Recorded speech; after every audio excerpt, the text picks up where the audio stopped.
Le color shaper se représente avec 5 formes de pointes différentes. Je commencerai avec un exercice à l'huile au cours duquel j'utiliserai la pointe concave biseautée, la pointe biseautée effilée et la pointe biseau plat. Je prépare ma couleur avec le biseau effilé. Je la ramasse en plaçant la pointe latéralement sur la palette, exactement comme si je tartinais du beurre sur un toast. Vous remarquerez que je passe sur une surface foncée. C'est un panneau que j'ai enduit avec du gesso noir. Je manie le color shaper avec de petits mouvements latéraux pour étaler la couleur de la même façon que du beurre sur un toast. Ce dernier se nettoie aisément avec un chiffon quand on passe d'une couleur à une autre, ce qui n'est pas le cas avec les pinceaux qu'il faut laver et rincer soigneusement. Si par mégarde la couleur sèche sur la pointe, la pellicule durcie se décollera facilement. Je trace une fine ligne verticale avec le color shaper, sans peinture sur la pointe, et je dégage la surface noire du panneau. Commencez-vous à comprendre comment cela marche? Je détourne les maisons de la même façon, je racle la couleur et je dégage les toits. Plus la pression sur le color shaper est faible, moins j'enlève de la couleur. Cela me permet de créer des gris dégradés. En appuyant fort, je peux enlever toute la couleur et dégager totalement le fond noir du panneau. Si je fais une erreur, je peux recommencer. C'est un avantage important que le color shaper offre aux débutants qui, s'il fait une erreur, peut rectifier ou modifier son trait autant de fois que nécessaire jusqu'à entière satisfaction. La ligne d'horizon est terminée. J'ai tout simplement découpé ces formes grisâtres dans le bleu du ciel avec le biseau effilé. Je prélève de la peinture sur la palette en raclant, comme ceci, pour former un bourrelet sur l'arête du color shaper. Je trace une fine ligne verticale avec le côté biseauté du color shaper et je crée ce joli reflet lumineux sur l'église. Je procède de la même façon pour les maisons, avec le même outil. J'étale délicatement des aplats de couleurs sur les parties ensoleillées.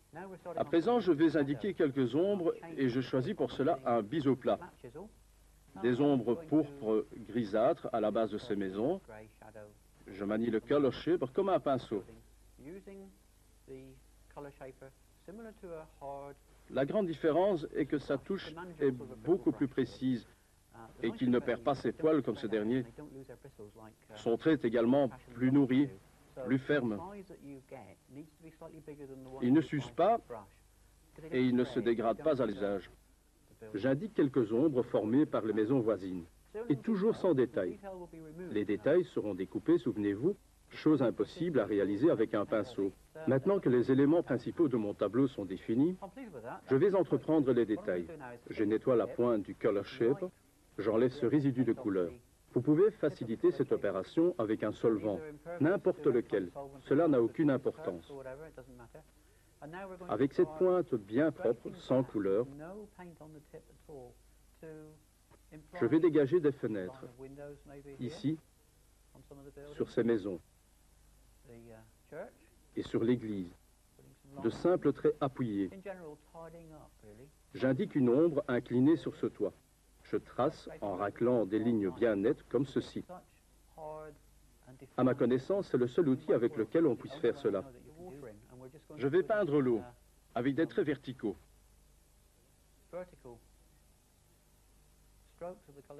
Notez comment je tiens le color shaper, comme un crayon ou comme un pinceau aquarelle.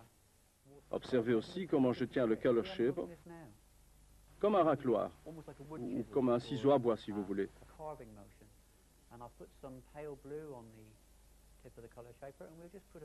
Avec un mélange bleu clair, je dépose quelques touches horizontales sur les vagues pour leur donner du relief. Et puis je vais indiquer quelques réflexions, toujours avec des mouvements horizontaux. Ici encore, notez comment je tiens le color shaper, mais retenez la façon de manier cet outil dépend de ce que vous lui demandez de faire. J'ai choisi à présent le modèle concave. Avec la pointe, je vais creuser dans la couleur humide pour dégager l'endroit où viendra le sujet principal. Vous voyez comme c'est facile d'enlever la couleur avec ce genre d'outil. Je reprends le biseau plat pour peindre la cabine. Un côté est face au soleil. Je dépose la couleur délicatement sur la couche humide du dessous Voici la partie éclairée. Je vais utiliser un concave biseauté numéro 2 pour découper les fenêtres. Je les sculpte en maniant la pointe comme un ciseau à bois. Comme ceci. J'enlève la couleur. Voilà. Observez bien comment je les dégage en poussant la pointe du Color Shaper dans cette peinture humide. Je peins la coque du navire avec un rouge lumineux. J'ai changé le numéro 2 avec un numéro 10. Le Color Shaper, j'en profite pour vous le dire, est disponible en 5 tailles similaires à celles des pinceaux. Il y a les formats numéro 0, 2, 6, 10 et 16. La grandeur à choisir dépend de l'importance du travail à effectuer. Ici, par exemple, je travaille sur un panneau de 20 sur 30 cm et j'ai choisi un numéro 10 pour les grands aplats et un numéro 2 pour les détails. Je compose un rose moyen pour indiquer la partie qui fait face au soleil. Et avec l'angle du biseau effilé, je dépose un fin trait de couleur ici. J'ajoute également un mât. Cette fois encore, je me sers de l'angle du biseau effilé pour enlever la couleur avec un trait vertical dans la matière humide. Et voilà, voici le mât et peut-être une vergue ou deux ici en bas.